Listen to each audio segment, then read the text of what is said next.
Ladies and gentlemen, hey, hi, how you doing? Welcome back to the channel. Thank you so much for stopping by.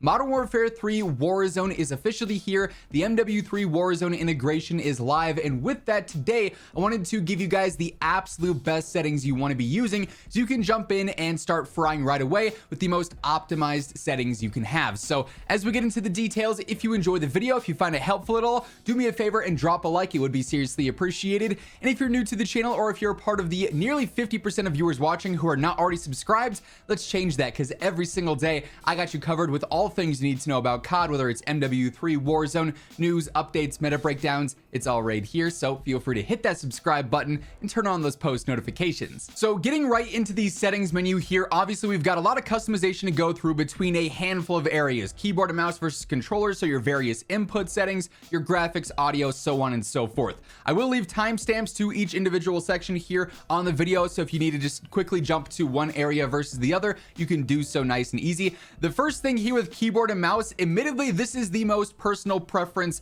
based section that we have here today, because mouse sensitivity, your DPI, your actual in-game sensitivity, your look multipliers, this is really all preference based. Some players love having a super low DPI and a higher sense, or vice versa, so there's no real best option here. And same deal for keybinds, honestly, as well for most of this. The one thing that you do want to focus on here is having different keybinds for proning and different keybinds for crouching. This means that you can basically instant drop shot here with this, which makes your life much easier rather than having the same input for both options there, both movements there. So definitely separate those. But other than that, basically everything here with keyboard and mouse is up to what is the most comfortable for you. Now with controller, things are a little bit different here. There certainly are some best options across the board between aiming, gameplay, your base settings here. Initially for button layout, I always straight up just play on tactical. I do use a scuff controller, and I got paddles on the back, so that makes life nice and easy, being able to melee or drop shot easier, jump shot as well with the paddles there. So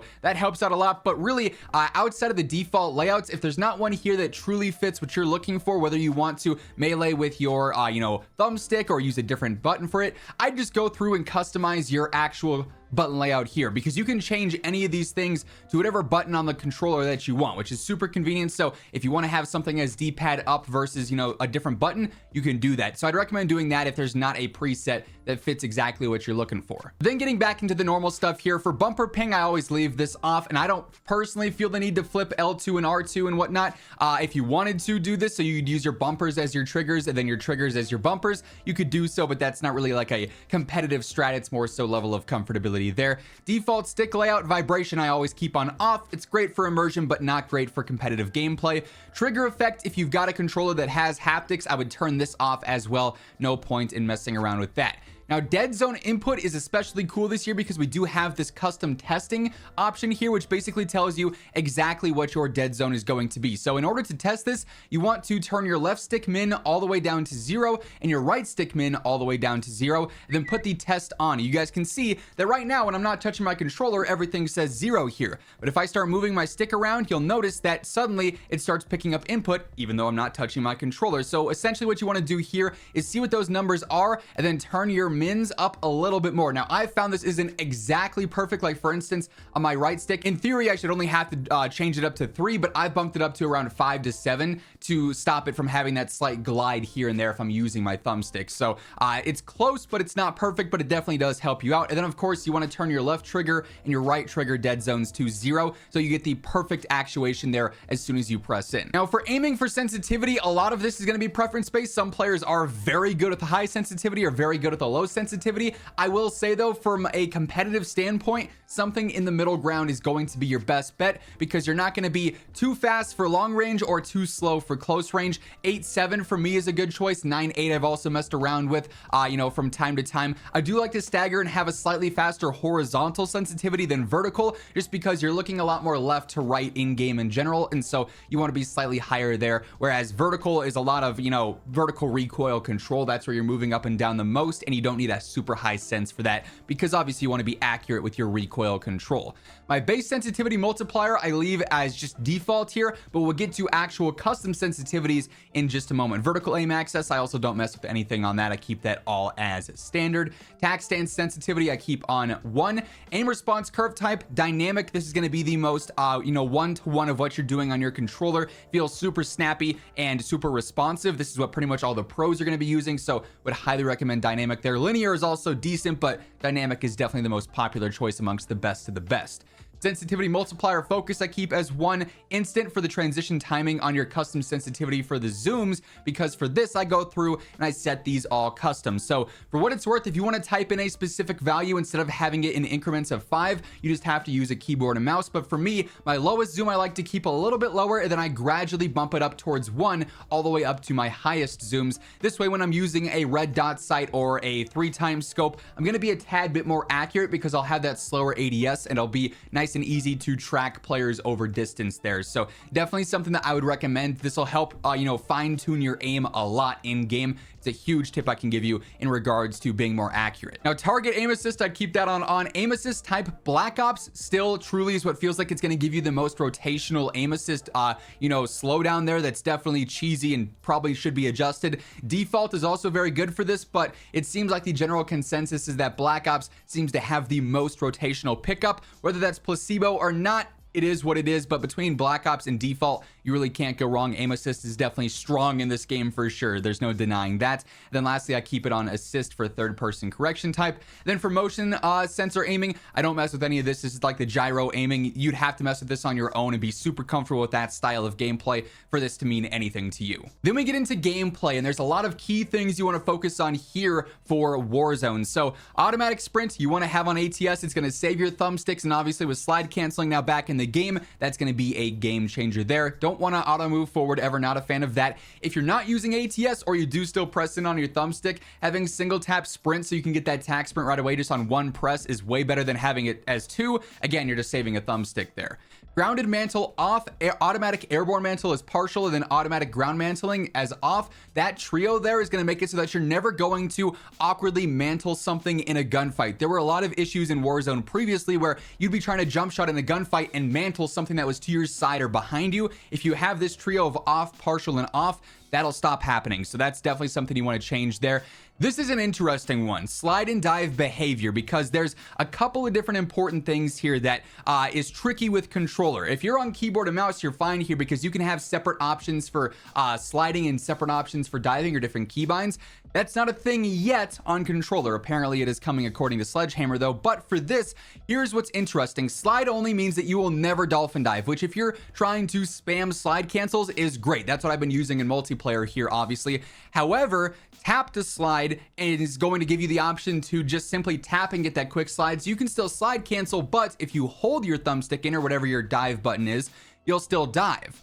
And diving in Warzone is still pretty important because it's going to give you momentum in certain areas, whether you're jumping off a building or a rocky ledge or something to get your parachute going. It could also be useful for escaping some bullets from time to time, so it's going to be tricky. This one is a bit more dependent on how much you truly think you're going to be using the diving mechanic. If you're always jumping to parachute somewhere, having tap to slide is the way to go. If you're never planning on dolphin diving, go for slide only. That'll make it easier for that. Until we get custom keybinds on controller or different inputs to separate diving and sliding, it's going to be between those two for Warzone. Plunging underwater, I keep on trigger. Parachute auto deploy, definitely turn this off. It'll get you lower to the ground faster. Anyone who has this on is going to be stuck parachuting. You'll be able to loot faster, get guns, and fry them right out of the gate. Sprinting door bash, I keep on. It's just easier to get through the world that way. Mantle only for my ledge climb behavior. And then slide cancel sprint. I initially had this on in multiplayer and something just felt off. I went and turned this off and I feel like my slide cancels are way more snappy now. That could be placebo, but for me, it just felt better, so I've stuck with that. For combat behaviors here, a lot of this is pretty standard. Hold for your ADS. Obviously, I like changing my zoom with my sprint button. The equipment behavior, holding that as well. For my weapon mount, I go for ADS and melee, but if you like something else different there, go for that. Weapon mount exit delay, I go for short. Tack stance is important here. So to actually activate the tack stance, if you plan on using this in your gameplay, I would set it to something you're not going to accidentally press in a fight. And for me, that's ADS and down on the D-pad. Or you could just turn this off entirely if you wanted to, if you don't plan on using tack stance whatsoever, and I have that on toggle so that when I choose to have it on, it'll remain active until I press that input again. Now for interact behavior, you want to have this on prioritize interact. This will mean that you are always going to loot a chest or open a door or something before you are reloading. It makes it easier to interact with the world, whether it's zipping, chests, reviving, whatever the case may be there. And then for armor plates, I keep that on apply all. You can always interrupt that animation if you need to stop plating up. It'll just be easier. You don't have to keep spamming your armor button. ADS stick swap I keep on off. Directional backpack controls are pretty standard there as well. I don't like my weapon switching when I run out of ammo, so I keep that on off, but that's up to you. Quick C4 detonation, you definitely want this. You don't have to throw both to detonate. You can just throw one and then detonate right away there. Manual fire is going to be pressed there. Then the vehicle behaviors don't really matter too much. Short delay, free look, and melee there. And same deal with the overlay behaviors. Nothing here is really all that relevant. We then get into our graphics here, and there's a lot of important things to take note of because obviously I'm on PC, but we're going to be able to see all of these settings that console is going to have, plus all the bonus ones that PC is going to have. So really pay attention to, what is meant for what here so you don't get things mixed up. But initially with display, this is all pretty standard. I'd always recommend playing in full screen for the best FPS. Obviously your main monitor. Screen refresh rate, have is whatever your monitor's refresh rate is there. Brightness is going to be more personal preference based. I jump mine up to about 55 and that works well for me. Other players might need something a little bit brighter there or a little bit lower, depending on if you have HDR or anything like that. For NVIDIA Reflex low latency, this basically just depends on your PC's equipment if you have this option. If you have a CPU that is stronger than your GPU, you probably want to go for on plus boost. If you have both that are pretty good, just go for on. Like for me, for instance, on this PC, I'm running an i9 13900K and a 4090, so I just have on since those are both pretty powerful. Eco mode preset, I keep on custom and change that away from like minimal or whatever. You don't want to have eco mode on. VSync, I always want to have that off. I personally use a custom refresh rate to max it out on my monitor so I don't get screen tearing, but that's gonna be more so dependent on what you're looking for there. HDR I keep on off. It's not good for competitiveness there, and that's basically all the display stuff. We then get into quality, and this is basically meant primarily for PC, but there are a few things in here that you'll see on console as well. So initially, render resolution I always keep on 100. Dynamic resolution I keep on off because it's going to make your game look really weird. It'll get you some better frames, but your quality is going to look weird.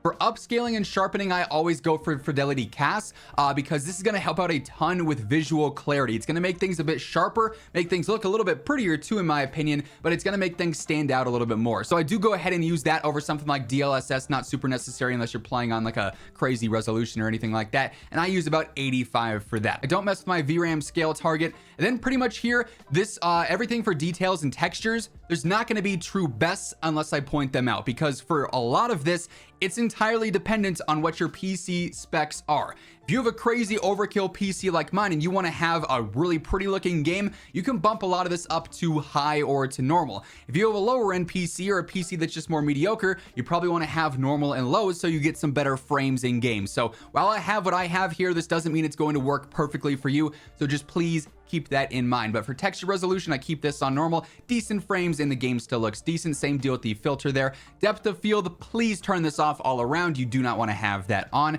I like high detail quality, but that's just for me to have nice gameplay for the videos. Particle resolution, I keep on normal. Bullet impacts can be useful in some instances, so I do keep that on. Persistent effects, I keep off there. Shader quality, I keep on medium. Still keeps the game looking pretty and I get decent frames. On-demand texture streaming, you want to turn this off. It's been proven that when you have this on, it's going to cause various different stutters and not help with performance there, so definitely go ahead and turn that off. Local texture streaming doesn't matter there if you have that on off as well. For shadow and lighting here, quality on the shadows I keep on normal. Screen space shadows I keep on low. Ambient occlusions on both. Reflections, turn this off. It's going to make it easier to see players through water and through glass that's not broken yet. You do not want to have that on for competitiveness. We keep static reflection quality on high for me personally as well. Tessellation just is near. It's going to help out with frames there. Terrain memory medium, quality medium. Deferred physics quality low. Weather grid volumes are going to be normal. Water quality is going to be based around caustics. And as we're talking about graphics and looking at things on your screen, I feel like this is the perfect Paul Blart Mall Cop segue into shouting out my friends over at Gamer Advantage. You guys always see me rocking the GA frames. I mean it when I say this. These are the most important part of my day-to-day setup, more so than the monitors, than the fancy controllers, whatever the case may be. These keep me feeling nice and refreshed every single day, limiting my eye strain, my headaches, helping me sleep better at night, and they're super comfortable, especially under headsets, which is something other glasses just don't do. So if you ever want to get a pair for yourself, they offer prescription and regular lenses, plenty of different frame options and colorways, and code WHosImmortal gets you a nice little discount at checkout. The link for that will be down in the description below. We then get into view here, and this is going to be widely available for everyone, so there are some more universal best settings for this, whether you're on console or PC. For field of view, I like 120, but that's a bit overkill for some players, and maybe it's a little bit too zoomed out. Anywhere between 90 and like 110 is usually going to be that sweet spot. I think a lot of pros play on like 103 or 105 from what I've seen. You do want to have affected ADS field of view though. This is going to help with visual recoil and turn that down a bunch and just make it easier to stay on target. I also go for wide weapon field of view. It doesn't really do all that much in game. It seems like right now it's kind of busted, but it does zoom out a little bit more there. Widest field of view for third person and widest field of view for vehicles. Now for camera, you want to turn as much of this off as possible. Do not have world motion blur on. Do not have weapon motion blur on. There is no benefit to this in terms of competitive gameplay. Same deal with film grain. Turn this all the way to 0 as well. For camera shake, you want to have both of these on at least. You don't want your camera shaking around, obviously, for visibility reasons. So turn those off as well. Third person ADS for the transition doesn't really matter too much. Spectator camera doesn't matter too much. If you want to have the all black flashbang as opposed to the all white one, you can turn that on. I like the all white one though, just because if I have it turned on here and I get flashed, I keep thinking my game crashes because my screen goes black. So I keep that on off personally. Now for audio settings here, there are some pointers I can give you guys, but a lot of this is going to depend a bit more on your audio setup. Whether you're using a more high quality, setup like mine. Personally, I'm using a full-on preamp, a Go XLR, and then my DT1990 Pros. And for me, with this setup, home theater is what makes footsteps and enemy audio stand out the most to me. Now, if you're using IEMs, that might be something different. If you're using like a sound bar or general speakers, that might be different. If you're using, just bass headphones or your monitors audio, whatever the case may be, a lot of this is going to differ. For me, home theater and PC speaker are going to give you the best, range for footstep audio, make that the most obvious and apparent. So that's what I've worked with, but you may need to test out other things depending on your exact setup there. What's a bit more important here is your master volume levels for Warzone. So base master volume, have that at whatever level is necessary to not blow out your eardrums, but you can still hear the game. Music volume for cinematic and gameplay does not matter whatsoever. Turn that to 0. It's not going to give you any vital information. Dialogue volume is pretty important here in Warzone, especially as opposed to multiplayer, because this is going to be things like enemies dropping on your AO. It's going to warn you of other things in game, whether it's UAVs or whatever the case may be. So you want to have this loud enough so that you can easily pick it up in the middle of, communicating with your team or in the middle of a gunfight. Effects volume is the most important. This is going to be footsteps, gunfire, player movement, all sorts of stuff like that. You want to have that the highest, and then voice chat volume just depends on how loud you want that to be. Now, if you want to have voice chat on, go for it. You can choose your channels there. If you want death chat on, choose the last words voice chat and turn that on. Same deal with proximity chat, obviously. Microphone mode and everything here is just relevant to whatever your setup is. Turn it up or turn it down as much as you need there. Subtitles, having some of these on can be useful at times. Certain AI will say something, or you'll get certain pop-ups in game that could be useful, but that's more so personal preference there. Mono audio, turn this off. It's not going to help you there. And then reduce tinnitus sound, turn this on. You'll get less ringing from things like flashbangs or stuns or whatever the case may be. It's obnoxious in game, and this will help tone that down some. If you want to have the war tracks or the jug music on, feel free to do so. Then you can change your hit marker sounds. There's no competitive advantage here. I just like the sound of classic personally. And then that's all of the audio settings. Now for interface, there are a few important things here. Again, it's the same subtitle stuff we just went over there. Color customization, it's actually nice to change some of this in my opinion. I like changing neutral to something a bit more bright. So for me, it's purple. This will help out with certain pings or other things in the game that are neutral colored. It'll make them stand out a little bit more. So I do like to change that. That's about the only thing I personally change. If you need to change other colors to see them better though, feel free to do that. For HUD bounds, nothing matters there. For minimap shape, do not play with a circle minimap, especially in Warzone. Multiplayer, it applies as well, but especially in Warzone, you just see more out of a square minimap. There is 0 points in using a circle one. I keep the rotation on because I find it easier to call out with that. Crosshairs, this is also a super important one. Turn this on and then turn the center dot on. This means that you will always have a center dot on your screen. And this helps out a ton with aiming better, with centering better if you're YYing or if you don't have crosshairs up because you're doing something on your screen. This will always keep that dot there and keep your aim a bit more precise. I leave it at the default size, but if you need it bigger, you can go for it. This is a super helpful tip though, in my opinion, and something that's really helped me as I've gone to turn this on in recent, gameplay. Hit marker visuals, you probably want to have those on. Damage-based hit marker shows you like the red for the headshots or the cracks for armor and whatnot. Player names I always keep on full so I can have that stand out there. In-game text chat doesn't really matter. Same deal with vehicle prompts as well. Telemetry is also pretty important here. On console, you won't have all of these, but I'd always recommend turning on server latency and packet loss. That way you can see what your ping is to the server, and if the server's having any packet loss issues or you're having any packet loss issues, you can always check that real quick. Then obviously on PC, I like to have the FPS counter up there just so I can see if I'm getting any crazy frame dips or what my performance is like. That way I know if I need to adjust any of my settings and go higher or lower for better performance in certain areas. Everything else here is not really all that important unless you really want to monitor some of that stuff in specific. I don't use the connection meter, but some people do. I don't find that to be super useful. I do keep the network icons on. This will show you in game if the server's got crazy desync or latency or something going on there. Then for menu, nothing really matters here. Turn the gameplay tips off. You don't need those probably. You can skip the intro. I do that as well so you can get to the game faster, but not a ton of crazy, noticeable and important things in the interface settings, but what we do talk about is pretty important. And then lastly, for accounts, nothing really matters here all that much, but you can import your settings from, MW2 or something. If you want to quickly just get the exact same stuff there, you can do so pretty quick. It's not perfect. Some things will be messed up, but for the most part, it's pretty useful. So yeah, that being said, those are all the best settings you want to be running here in MW3 Warzone, and that's going to wrap things up. If you enjoyed the video or if you found it helpful, do me a favor and drop a like on the video. It does seriously help the channel grow. And if you're new here or if you simply haven't subscribed yet, every single day I got you covered with news, updates, patch notes, meta breakdowns, all things going on in COD. So feel free to hit that subscribe button to stay up to date. But once again, thank you so much for tuning in. And until next time, take it easy. Have an awesome rest of your day. And I'll catch you later. Peace out.